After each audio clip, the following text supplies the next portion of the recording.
যারা ধরেন চাকরি পেয়েছিল অবৈধভাবে, তারা তো অর্থের বিনিময়ে পেয়েছিল।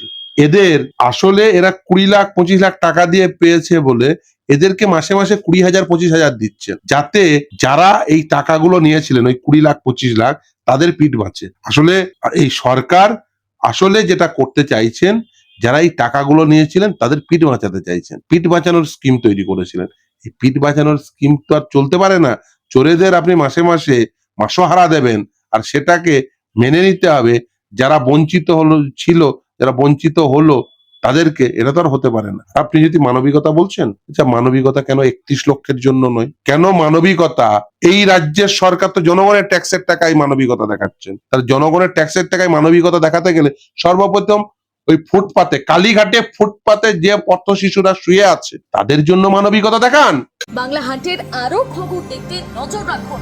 বাংলা খবর মানেই বাংলা হান্ট।